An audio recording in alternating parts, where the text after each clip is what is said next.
sais pas, tout à l'heure quand on parlait de cette connexion de tous les éléments, ça me faisait penser à la guerre des étoiles, les premiers, là, pas la nouvelle série qui est nulle, mais les 3 premiers, il y a cette notion de la force, une sorte de mode de communication dans l'univers de tous les éléments, des pierres, des végétaux avec les êtres, il suffisait de se brancher dessus.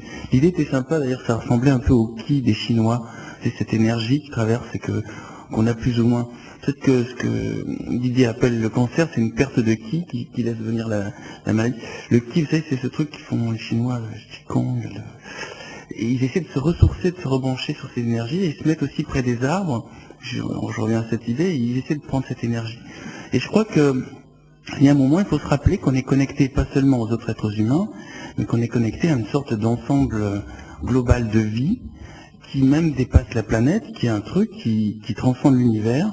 Je crois que les Indiens appellent ça aussi prana, mais ça se retrouve pratiquement dans toutes les civilisations, l'idée d'une sorte, c'est pas un gaz, c'est une longueur d'onde, et quand on est branché dessus, on se ressource, et quand on se coupe de ça, on perd son énergie. Tout à l'heure, je faisais une interview pour la radio interne la télévision interne de Sciences Frontières, et je me suis retrouvé dans une pièce, et j'aurais dit, c'est étonnant, cette pièce a l'air complètement coupée de vie. Le seul élément de vie qu'il y a, c'est la table qui est en bois. Sinon, il y avait de la moquette plastique, il y avait au mur une sorte de mousse plastique, et en haut, c'était du polystyrène avec du béton et de l'acier.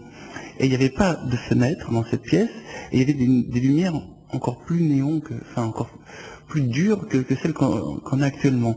J'ai dit, c'est étonnant, comme ce lieu est complètement dénué de toute énergie de vie, et n'a plus qu'une énergie de mort, mais je disais, il faudrait imaginer que l'une des idées de l'humanité, telle qu'on l'entend, est souvent une terre terraformée. Tout à l'heure, tu parlais de l'Amazonie. Il y a cette tendance à se dire, ça serait bien si tout était propre, qu'on avait du béton, de l'acier, du verre, et qu'on vivait tous comme ça. Et je crois qu'il faut vraiment penser au contraire, à se ressourcer, à retrouver cette énergie de vie. Moi, j'ai un chat chez moi. Je sais quand je suis stressé, il vient il vient contre moi, plus que quand je suis pas stressé, et j'ai l'impression, mais c'est peut-être mon imaginaire, qu'il se charge de mon stress, et après il va dans les plantes vertes et il décharge les pattes dedans. Alors j'aime bien cette idée qu'il prend mon électricité négative, il s'en charge, et puis après il va vers les plantes. Alors il me répand du sable et de la terre dans tout le salon et tout.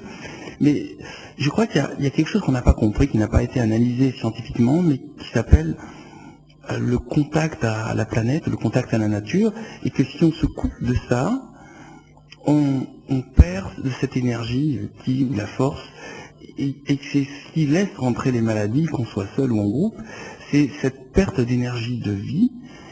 Et bon, il n'y a pas de détecteur de ça, on n'a pas un thermomètre qui regarde notre énergie de vie, mais je crois qu'au fur et à mesure qu'on va découvrir de la science, on devrait s'approcher d'une notion comme ça. Cette énergie de vie, on la trouve même dans les aliments.